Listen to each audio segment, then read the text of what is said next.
Hi, welcome to this video for AquaHacking on the water issue called Innovations for Projects in Lakes and Rivers. My name is Annamarie Burgess. I'm the water issue leader for this topic, and I'm a professional engineer and a professional planner. I work for the province of Nova Scotia in the Department of Environment and Climate Change as one of the team members in the Water Resources Management Unit.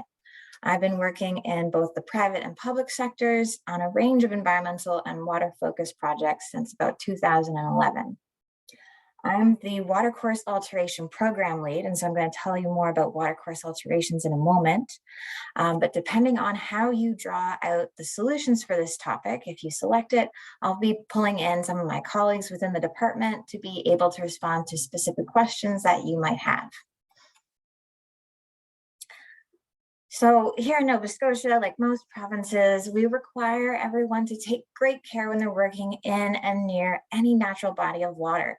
So that's rivers, that's lakes, that's lagoons, that's streams. So that's what we mean by watercourse. It's any natural body of water. And then an alteration is any activity that's impacting the bed or bank of that watercourse. And so this can range from bridges, classical infrastructure like culverts and utility crossings, or boat launches, community boardwalks, or stabilizing shorelines on private properties. So with this range of activity and range of different types of watercourses, all these projects can affect water quality through release of substances. Most commonly, that's sediment during construction, but depending on what's being built, other substances could be released as well. And of course, these projects can alter the flow of water. And so this would be if your bridge wasn't sized well, or there's a constriction or a diversion. So where water impacts, every part of our ecosystem, we're really talking about our overall ecosystem and environmental health. So our goal as the province is to protect surface water resources and really ensure sustainable use. So we see within the watercourse alteration program over 500 permits issued each year.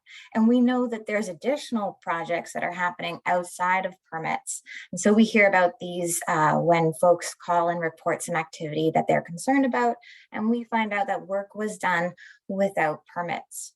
And so usually those projects have increased risks to the environment if they're not really being designed well. So there's a significant opportunity. There's lots of these activities happening, and they're happening all across the province on every scale. Like this is driveway culverts to highway bridges. And maybe you've heard, the great story about how wolves being introduced in Yellowstone National Park changed and shaped rivers there and, the overall ecosystem. So if you take that as an analogy, if you imagine what humans can do and are doing, there's a huge opportunity to improve the environment and protect the environment one project at a time. So we need solutions. Without better environmental and regulatory awareness, we know that work is occurring that wouldn't have been given permits. So this is also getting worse and different with climate change. So summers here in Nova Scotia are changing dramatically. Our lakes are lower than usual, and they're lower more often. And so what we see commonly during summer are that people are doing work like infilling or stabilizing their shorelines when things are dry, thinking that this means that they're okay to do this work. Except, of course, what they're doing is if, say, they're changing the rocks because their kids were cutting their feet on the rocks trying to get out to the lake, they're altering, and we're seeing potential and likely habitat loss. So another solution that we need is that, tools and supports to help those who are certified to design and complete watercourse alterations. As I mentioned, we need great care when we're doing these works. And so here in Nova Scotia, only certified individuals can design and complete these alterations under permitting from the Department of Environment. Where climate change is impacting this is, for an example, more bank armoring projects. This is happening because we're seeing an increased intensity in storms. But this work is pretty atypical for our certified designers, and we're seeing them making some design errors, and they think that they have to build things that are bigger and more expensive. And of course, if they're bigger, it's a bigger environmental footprint. So it's valuable for everyone involved if we can help them do better designs.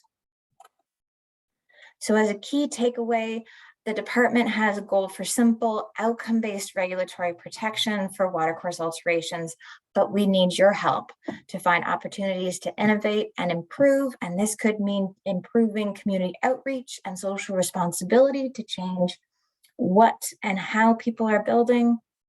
We could better support builders and designers in their commercial success if we give them better tools that keeps them, in alignment with the environmental permitting process, but also lets them do that work more easily and more effectively. Or you could think about, direct innovations for environmental protection for these types of activities if you're wanting to change the types and how of things that get built, or, improving monitoring. There's a lot of different ways you could approach this topic. So my call to action to you is to ask, how can we innovate to improve the alteration projects that are occurring in our lakes and rivers? So to get you started, here are some references and links. These are for Nova Scotia, though you would find similar resources at each provincial level. On the watercourse alteration main page, there's the manuals for sizers and designers and installers, as well as our public-facing guide to altering watercourses, which really unpacks why the bed and bank are so important to the environment.